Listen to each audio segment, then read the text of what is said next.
Olá, meu povo! Eu estou aqui numa cidade maravilhosa chamada Fortaleza e hoje apresentando o podcast da Expo Direito. É uma alegria muito grande estar aqui, está toda a equipe de marketing aqui reunida, uma equipe que está se esforçando muito, não só para promover um grande evento, mas promover o maior evento jurídico do Brasil. E nós estamos aqui hoje para falar sobre segurança pública. Por quê? Porque na Expo Direito nós vamos ter o Congresso Nacional de Segurança Pública, um dos congressos mais esperados, palestrantes de todo o Brasil. E eu estou aqui nesse podcast numa felicidade gigante. Uma felicidade gigante porque eu estou entrevistando uma pessoa que eu tenho uma grande admiração, não só como pessoa, mas também na segurança pública. Alguém que eu conheci, eu acho que foi lá em 2019 ou 2018, Ana, no evento que teve na praia, um congresso na praia e tal. Foi a primeira vez que eu vi você pessoalmente palestrando e desde então, todos os eventos que a gente está junto, eu fico sentado lá atrás. Inclusive no último congresso de penal aqui, eu estava lá atrás assistindo lá a sua palestra e escutando as suas verdades sobre direito penal, sobre sua carreira e por aí vai. A gente hoje tem uma fala diferente para a professora Ana Vitória, que eu sei que grande parte das suas demandas são sempre na área do direito penal, direito processual penal, a professora. A professora é aquela que está sempre lecionando para os futuros delegados. E a nossa conversa hoje é uma conversa com a profissional da segurança pública.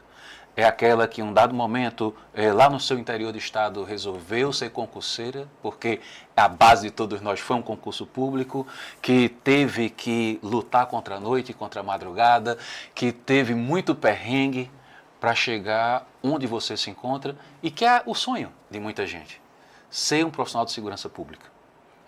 Nós falamos muito para o jovem que um dia nós fomos.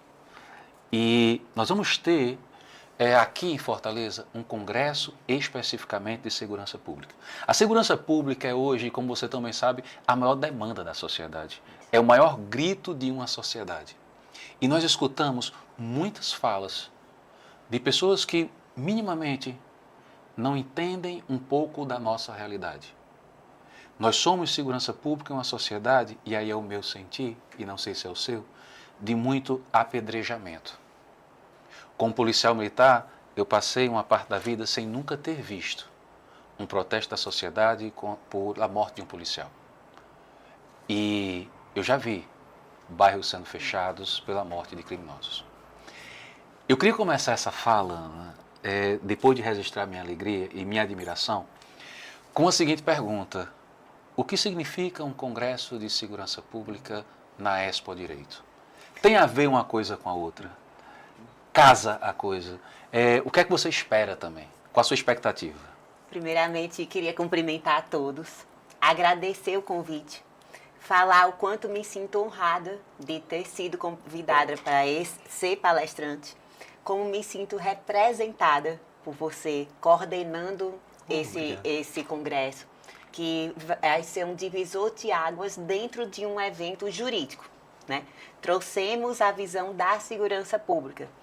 E a importância é imensurável, porque como professora, eu sempre tive que me posicionar numa visão mais acadêmica. E como profissional da segurança pública, nós sabemos que tem demandas específicas da segurança pública que precisa ser discutida. E como me doía de verdade ver pessoas que não sentiam as ruas, que não sabem o que é ser polícia, comentando de assuntos policiais. É muito fácil analisar uma atuação de um profissional da segurança pública dentro de um ar-condicionado, na calma do seu gabinete. E uma pessoa que analisa apenas de fora, sem nunca, como diz, ter sentido o suor da rua, o medo da rua, né? Falar se está certo ou errado e emitir jurisprudência dominante de atuação policial sem entender o que é a prática policial, isso para mim nunca fez sentido.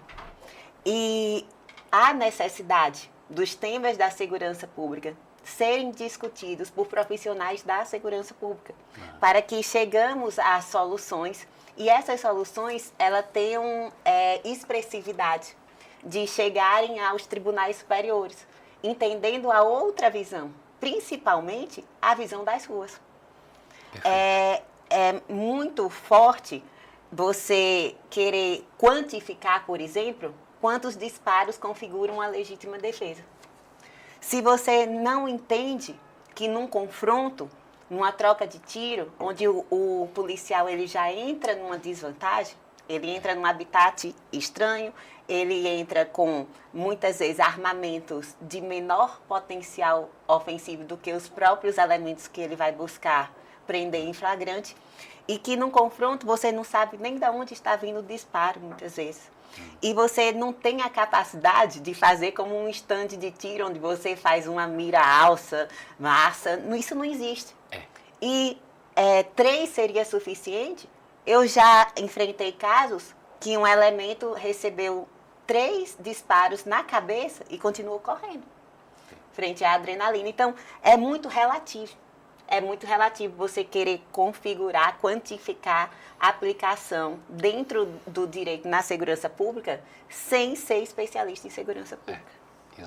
Ô, Ana, você estava falando, inclusive eu já vi uma que o tiro entrou frontal, mas não furou a calota craniana. Uma das coisas que, quando nós começamos a pensar o planejamento, de trazer múltiplos profissionais da segurança pública, inclusive nós temos juízes que foram policiais, promotores que foram policiais, procuradores que foram policiais, que também vão estar dando seu depoimento. Essa voz da rua, que nós temos o contato direto, na sua percepção, porque qual hoje é a voz mais gritante em relação à segurança pública? O que é que você escuta no seu dia a dia que bate na Ana delegada, na Ana professora, na Ana cidadã, que lhe inquieta?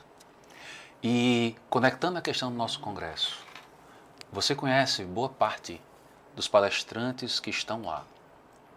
O que é que você acha que essas múltiplas vozes, porque nós vamos estar unidos, elas podem contribuir para essas inquietações? Eu acho que, acima de tudo, é entender o contexto. A crise na segurança pública hoje acontece porque é exigido da segurança pública um papel que não é apenas dela. Como assim?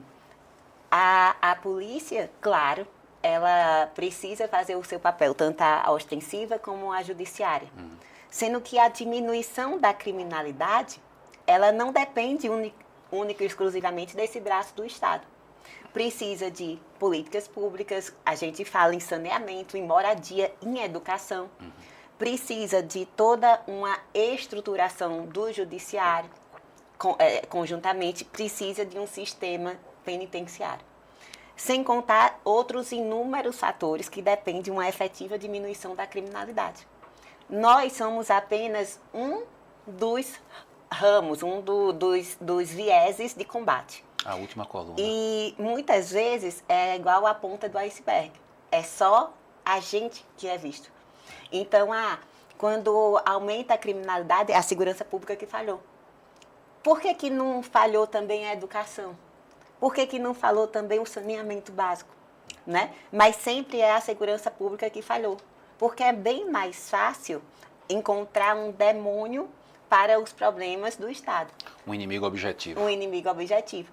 E nesse ponto, há um discurso de enfraquecimento da segurança pública, porque, claro, as leis aumentam, nós vemos cada dia o legislativo criando novos tipos penais, aumentando pena, mas não inversamente proporcional, o crime também está aumentando. A sensação de insegurança está aumentando. Então, volta para quem? Então é a polícia que está falhando apenas, né? E dentro desse viés, encontrou esse inimigo objetivo para que muitas vezes nossos representantes não sejam atingidos e entramos em discursos extremistas que são extremamente perigosos. Nocivos. Ou vai abolir a polícia porque todos são corruptos, falhos, ou entra num viés de direito penal do inimigo. Então, a voz da segurança pública hoje está tendo uma oportunidade a nível nacional, com pessoas altamente técnicas, e não técnicas apenas de conhecimento doutrinário, mas muitos representantes de órgãos operacionais que nunca tiveram a chance de demonstrar o seu conhecimento ao público normal, comum, né, fora dos cursos de formação, e passar a uma visão que não é ouvida pelas pessoas, pela sociedade em geral. Então, além da importância para os profissionais de segurança pública de se qualificar, de ter a oportunidade de conhecer pessoas que a gente é fã, admira, né? Principalmente eu sou muito fã do grupos operacionais, então ter essa oportunidade de contato com essas pessoas que a gente sabe como é restrito. Mas também para a sociedade em geral, ver a nossa posição sobre o assunto, né? Por que muitas vezes não se faz? Né? Ana, quando você falar, e aí é uma curiosidade, porque eu sou um profissional de segurança pública da Polícia Militar, a gente tem contato íntimo com a Polícia Civil, mas a gente não tem as mesmas dores. Temos uma dor coletiva e a dor do nosso cotidiano. Quando eu comecei a montar a escala, e procurar, pesquisar, e eu passei um bom tempo pesquisando, os profissionais da Polícia Civil, eu procurei aqueles que conhecessem o chão da delegacia. Aqueles que conhecessem uma expressão que eu achei fantástica, usada por um colega. Foi um do Sul, disse que conheça a clínica das ruas, a química da rua, o cheiro da criminalidade, que tenha vivenciado isso. Hoje, nós temos uma massa, e a quantidade de inscritos está repercutindo isso, porque vai ter um concurso para a Polícia Civil no outro dia. Nós temos uma massa de gente que sonha. Esse Congresso de Segurança Pública, ele ajuda na reflexão da escolha profissional do indivíduo. Porque o que acontece, eu não sei se aconteceu com você, mas quando eu estava no processo de preparação, quando eu entrei numa academia de polícia pela primeira vez, se a pessoa não sente um abalo no coração de tensão, essa pessoa fraudou o psicotécnico. Tem que ser maluco de pedra, porque é um rumo ao desconhecido. E quando eu pensei no Congresso, eu disse, caramba, a gente está trazendo muitos professores. Você hoje é uma referência nesse processo de preparação, mas você já foi a que estava lá do outro lado. E eu já vi um depoimento seu muito bonito a respeito disso. A pessoa que está assistindo, o não policial, o concurseiro, aquele que sonha, esse congresso ele pode trazer alguma coisa para essa pessoa? Mas principalmente numa véspera de prova. Eu digo véspera de prova, o que você aprendeu, você já aprendeu, né? No máximo uma pequena revisão, um bizu, mas não é momento de estar trancado dentro de casa estudando. Até porque a pressão é sobrenatural, né? Esses 2 dias que antecedem uma prova tão importante. O último concurso foi o meu, 2014. É sério? É sério. Então... A minha cara de surpresa aí, viu, pessoal? Porque realmente eu estou sem acreditar. 10 anos. 11 anos, né? 11 anos, a gente está em 2025. 11 anos sem concurso. Muitos fizeram a minha prova e não passaram, estão esperando 11 anos para ser delegado agora do estado do Ceará. É um concurso com um número sobrenatural de vagas, a mudança de vida de muita gente, né? Então, é a sua vida naquela prova. E claro que é necessário o medo. Todo mundo me pergunta, o medo é extremamente necessário para a sobrevivência. Eu tenho que ter medo, o medo representa o respeito ao desafio que eu vou enfrentar. Então, eu tenho medo de uma prova que eu vou enfrentar. E esse medo tem que me fazer me preparar devidamente. Ele não pode ser um medo paralisante, mas ele tem que me fazer ter consciência que eu preciso ter a melhor técnica. E quem é aprovado não é só aquele que estudou mais, não. É aquele que estudou, mas tem um controle emocional. Então, a técnica de sanidade mental nesses 2 dias, ela vai ser relevantíssima para enfrentar uma pressão de uma prova que vai ocorrer de manhã e à tarde, né? Então, um dos pontos é você se inspirar, você ver que é possível. E muitas vezes antes de eu ser delegada, a gente pensa, só pessoas extraordinárias estão lá, né? Pessoas que não tiveram problemas, pessoas que já nasceram prontas. E quando Com a mente iluminada. E quando a gente vê lá delegados, coronéis, profissionais de todas, bombeiros, falando como pessoas normais, que enfrentaram desafios, que enfrentam até hoje, você tem aquela identificação e começa a ver. É possível. Ela estava aqui, há pouco tempo nesse banco, né? Então, assim, é um extraordinário de um momento de que muitas vidas vão ser mudadas.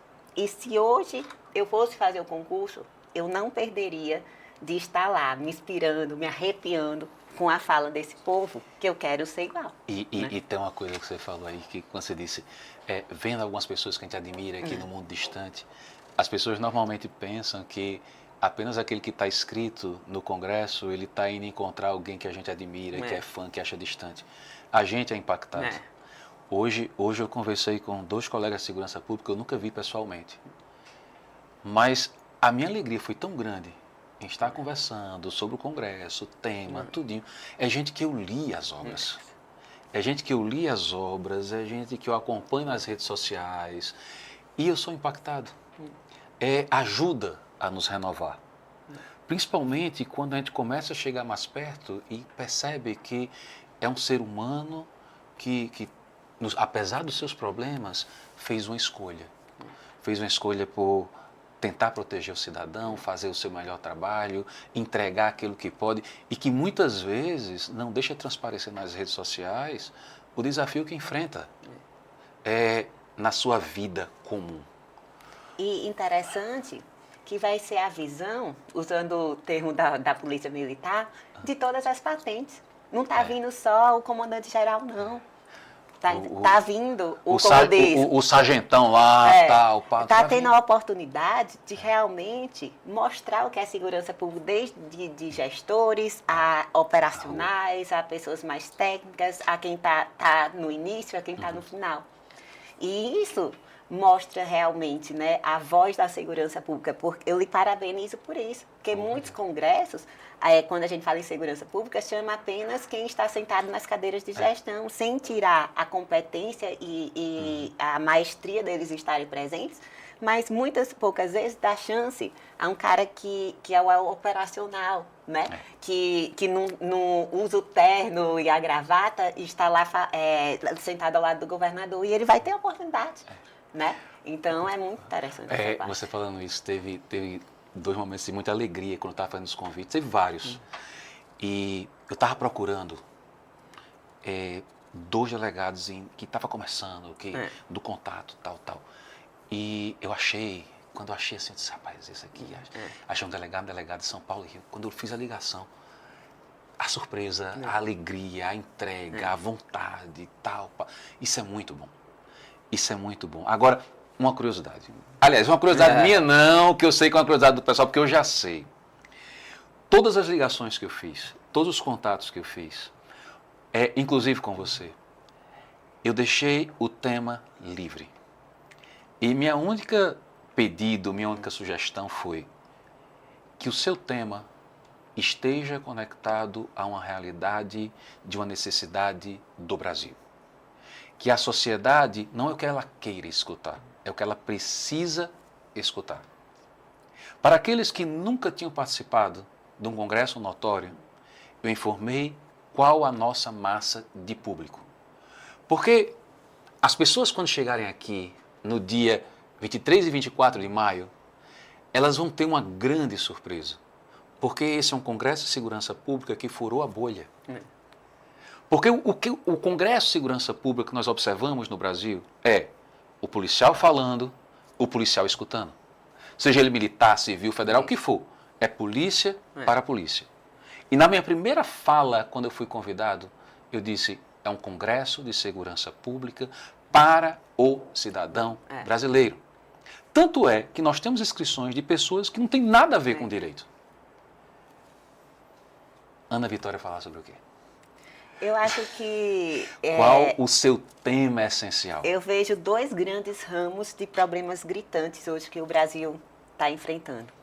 Um é a questão do crime organizado, que abrange não apenas o que a gente está acostumado, homicídio, tráfico. Hoje o crime organizado enfrenta estelionato, enfrenta corrupção, enfrenta os crimes de colarinho branco, como a gente chama, né? E o outro grande ramo é a questão da violência contra vulneráveis. e entra tanto mulheres, crianças, animais, né? E eu vou nesse primeiro ramo, eu vou falar sobre a expansão do crime organizado, desde a criação hoje de um direito paralelo à entrada na economia formal. Então, hoje está sendo divulgado essa questão dos provedores de internet dominados por grupos criminosos, mas isso já vem além do que está mostrando, né? Muitos caixinhas são cobradas de empresários, combinação de preços já acontece há muito tempo, isso de forma velada. E um dos grandes combates à organização criminosa é no financeiro. A gente estava conversando antes de iniciar, nós prendemos muito, mas ainda estamos prendendo mais. A realidade está mudando a cada dia. Graças a Deus, cada vez mais técnicos, mais prisões de qualidade. Mas prender o lourinho que faz o corre, no outro dia ou na mesma noite ele vai ser substituído. É diferente quando você apreende milhões de uma organização criminosa. Quando você apreende casas em condomínios de luxo, quando você apreende empresas de organizações criminosas, a reestruturação dela vai ser bem mais lenta, né? Quando você me disse o tema, eu vibrei, eu estava em Recife. Eu vibrei, eu disse, cara, porque é algo que me atrai. Me atrai como profissional de segurança pública, é algo que eu tenho, eu gosto de aprender sobre isso, porque eu tenho como um dos temas mais relevantes na sociedade. E quando você coloca essa questão da ponta do iceberg, é bronca. Porque a parte visível, para a maioria da sociedade, é aquela parte midiática, que ela é resumida, muitas vezes distorcida, e ela se apequena. É um tema de fundamental importância. Nós temos estados, e aí eu não lembrava do concurso do Ceará que tinha sido há 11 anos atrás, nós temos estados que já estão ultrapassando 10 anos sem concurso público. A frase que tem na abertura do documentário policial a quem interessa uma polícia fraca. E nós temos que entender que para ser organização criminosa precisa ter uma ingerência na política. Precisa ter uma ingerência nos poderes, seja no executivo, no legislativo, no judiciário e até mesmo na segurança pública. Né? Então, nós temos que estudar não só o número de homicídios, mas nós temos que estudar para combater de forma eficaz a organização criminosa. Por que eu consigo tão facilmente abrir uma conta num banco? Hoje a gente vê instituições financeiras sendo criadas a cada segundo, né? Que você não tem nenhum representante formal no Brasil. E que está cada vez mais difícil rastrear. E isso dificulta o rastreamento. Mas vocês acham que isso é insignificante frente a uma morte? Uma morte é extremamente relevante, mas para eu punir eficazmente quem está matando e quem está mandando matar, eu tenho que ter uma investigação por trás para chegar nos líderes. Eu sei que você não se furta a perguntas. Eu posso fazer uma pergunta complicada? E eu queria que fosse uma resposta da técnica, da profissional, mas também da cidadã. Você acredita que é possível um combate eficiente nessas questões da facção criminosa e se acredita um possível caminho? Eu disse que a pergunta era complicada. Eu acredito que a luta contra o crime nunca vai acabar, né? Certo. Até porque é histórico desde os primórdios, desde o tacape. né? Caim matou Abel, né? Então, mal o homem foi feito, já teve um homicídio. Então, o crime nunca vai se extinguir. Mas o Estado, ele consegue perfeitamente ter um domínio sobre o crime organizado. Mas isso ultrapassa a segurança pública de forma estrita. A segurança pública é um viés importantíssimo. Mas eu preciso de um enfrentamento conjunto. Coletivo. E, principalmente, nós precisamos de que haja ingerência dentro da economia, ingerência dentro do social, para que chegue o combate eficaz. E uma coisa que eu penso que seria fundamental. Tem uma frase de uma historiadora se eu não me engano é Cici Bittencourt, ela não é minha essa frase, que eu li quando estava começando minha carreira como policial. Ela dizia, nós somos um país que não transforma, apenas concilia. Logicamente essa frase, ela é facilmente derrubada em alguns contextos, mas ela é reforçada em outros. Os Pedros são os mesmos, os Braganças são sempre os mesmos. Nós temos estados que são estados familiares muitas vezes. Mas o que acontece? As grandes transformações que nós observamos no mundo, elas são frutos de cobranças da sociedade. A gente não vê manifestação pública de apoio às forças de segurança pública. Nós não observamos uma sociedade cobrando de forma correta a segurança pública. Dentro de posicionamentos políticos, dentro do espaço político, a segurança pública é uma instituição, que é um subconjunto de um Estado. E quando você estava falando, Ana, eu não pensei isso quando eu fiz a pergunta, mas na hora que você falou, eu disse, caramba, é possível porque já tivemos exemplos disso. Isso. Quando a gente observa Medellín, se existia uma terra arrasada a respeito de crime organizado, que foi Medellín. Começou essa questão de famílias. E conseguiu. E eu acho, olha, você falou o ponto-chave aqui, um dos combates. Na facção eles se chamam de quê? Irmãos, né? A família tal, né? Da facção X. E por que eu estou falando isso? Para comprovar a questão que vai além da segurança pública. Eu tenho um estudo que eu chamo de lares destruídos. Dentro das comunidades, você já deve ter presenciado cubículos, onde moram uma família, pai, mãe, os filhos, a mãe da mãe, né, tudo junto. Muitas vezes os pais dormem nos mesmos cômodos que os filhos. Os filhos presenciam relações sexuais dos pais desde muito cedo, presenciam violência doméstica, presenciam uso de drogas, né?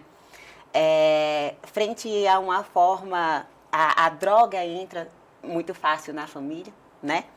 E esse filho é jogado na rua. Nós, como sociedade, agora eu estou falando como cidadã, muitas vezes passamos e ignoramos aquela criança que está lá, sem pais, sem estudar, né? Pedindo para comer ou cometendo pequenos furtos. E quem é que vai o abraçar? Mas o Estado fornece a creche. Eu conheço a realidade que uma facção está de um lado da rua, a outra do outro. E a creche é aqui. E essa criança não pode nem ir.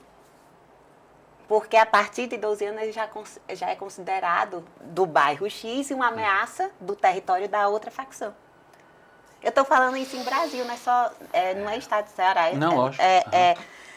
E esse menino não pode estudar, esse menino não recebe a merenda. E sabe quem é que vai abraçar nele? É o crime. Dizendo que é seu irmão. Uma situação de total invisibilidade. Que é seu irmão. E isso fomenta. O Estado ausente fomenta a organização criminosa. Existem bons e maus profissionais em todas as instituições. Tem péssimos policiais, péssimos delegados, péssimos coronéis, mas tem muitos bons. Exato. E se sobressai. Mas antes de eu cobrar, eu tenho que dar a estrutura. Eu preciso de cursos de investigação, eu preciso de armamento correto, eu preciso de uma viatura potente, né? Eu preciso também de um suporte para que o policial se sinta confortável em efetuar prisões de líderes, e eu estou falando de líderes dentro do governo, né? Então, tudo isso é necessário antes de falar na hora do pé na porta e de prender o cara. Então, há uma conjuntura maior, mas se isso for organizado, se todos os setores voltarem a esse problema que está afligindo a todos, que hoje quem está preso é o cidadão. Ajuda. Vai ajudar consideravelmente. E vai ter o Estado ele vai estar acima do crime, com certeza. O crime não vai acabar, mas o Estado vai ter um domínio considerável sobre o crime. Mas isso precisa dessa união de forças para o combate. Para encerrar, eu sei que você está com a agenda fechada. Dessa vez não é o cara corta agora na Expo Direito, é a pessoa que lhe conhece já há algum tempo. E qual a sua grande alegria como policial? Qual a sua maior alegria em ser policial? Porque eu vejo a Ana que palestra, a Ana que... eu vejo muita gente que sonha ser polícia ali procurando, tal, pá. E a gente é sempre, às vezes, uma figura distante, porque a gente não está perto de todo mundo. Se você pudesse apontar hoje a sua maior alegria de ser polícia, qual seria? Tem que ter cuidado com a resposta, né? Mas, assim, a resposta é muito fácil, no sentido de que eu até sempre me emocionei. Eu quis ser delegada, eu não fui delegada porque foi o que sobrou, sempre quis ser delegada, certo? Primordialmente porque ia chegar para mim pessoas que dificilmente ia chegar para um juiz, para um promotor e contar os seus problemas. E esse contato com quem realmente precisa, no momento maior da dor, porque ninguém, é igual ao hospital, ninguém vai procurar uma delegacia à toa, ele vem com um problema, né? Ele vem com algum dos seus bens que são importantes para a sua vida atingido, né? E ele te olha e ele, além da solução para o problema dele, a pessoa quer ser ouvida, independente da classe social. E essa oportunidade de estar presente no momento que uma pessoa mais precisa, que se sente mais vulnerável, e tentar dar a melhor solução para ela, para mim, é a minha principal missão. Por quê? Porque eu entrei na polícia quando um dos meus maiores incentivadores foi que eu fui vítima de um roubo com elementos que estavam fortemente armados e não levaram só os meus pertences, eles me xingaram, eles me ameaçaram a toda hora de morte. Eu me senti nesse momento tão vulnerável que eu me sentia que eu era um nada. Coisificada. Coisificada. Eu via toda hora que a minha vida poderia ser levada, que até minha dignidade sexual poderia ser levada, né? E eu tive muito medo. E nesse momento, a primeira lugar que eu pensei foi o quê? Uma delegacia. E eu cheguei lá, eu estava devastada. E quando eu cheguei lá, eu fui recebida por uma delegada. E ela me escutou. Ela escutou, ela me ofereceu água. Isso, para mim, foi assim, tão importante eu ver, nossa, alguém está preocupado com o que aconteceu comigo e vai fazer alguma coisa. Então, sempre que eu tenho uma oportunidade de ajudar um vulnerável nesse momento, eu vejo que vale a pena. Muitas vezes, infelizmente, a gente não consegue dar a resposta mais adequada possível. Às vezes a gente perde vidas. Mas de dar o direito de pelo menos ter o seu luto, de pelo menos se sentir vingado, né, do elemento ser preso, faz a diferença na nossa vida, né? E aquele agradecimento, quantos já voltaram e disseram obrigada, né? É algo que é impagável. É impagável. E você está falando, eu estava lembrando do livro que eu estou publicando agora no Congresso sobre disciplina. E tem uma disciplina que é a disciplina mais difícil de ser construída e só tem quem vivencia, que é do ressignificado. Você pegou um momento que aparentemente de destruição, que para muitos é devastador, é traumático, que permanece, porque algumas pessoas não se recuperam. E aquela energia, ela teve uma direção. Ela teve uma direção, ou seja, você conseguiu ressignificar. Parabéns. Pessoal, uma das 40 palestrantes do Congresso de Segurança Pública da Expo Direito, e vocês perceberam que só com esse depoimento a coisa vai ser muito pesada, viu? Vai ser muito pesada. E Ana, sabe o que é impressionante? Vários dos palestrantes, eles sempre falam a respeito de outro palestrante. Porque a gente nunca pensa que os nossos colegas, eles estão nos observando, mas é um falando sobre o outro. Tal, fulano fala sobre o quê? Tarararara. Pois bem, Você que estará no dia 23 e 24 de maio em Fortaleza, no maior evento jurídico da América Latina, esteja certo. O palco da segurança pública, ele é o seu palco, porque ele é o palco do cidadão brasileiro, ele transborda o direito, transborda a segurança pública, ele é o palco da cidadania. Os mais diversos profissionais de vários cantos do Brasil, eles estarão nessa cidade aguardando por você, você que sonha ser polícia. Tô na dúvida, tô com medo, como a Ana falou tão bem. Cara, é essencial. É essencial, venha escutar quem conhece de segurança pública. E um detalhe, viu? Nós não brincamos na escalação. Tá vindo gente comprometida com cada verdade que defende. Valeu, pessoal. Sim, diga aí. E outra coisa, viu? Vocês vão ter a oportunidade de receber informações que pouco foram abertas ao público em geral. Ter contato com equipamentos que a gente vê só na televisão. Ah, será que isso existe no Brasil? A gente vê séries da Netflix, tem muita coisa no nosso Brasil. Nossa polícia já usa muito equipamento legal e vamos ter várias exposições nesse sentido. Então não perca. Vai ter concurso sendo anunciado. Vai ter concurso sendo anunciado aqui no dia 23 de maio. Pessoal, valeu, muito obrigado. Nada. Vai ter muita coisa pela frente. Valeu, pessoal. Grande abraço. Tchau, gente.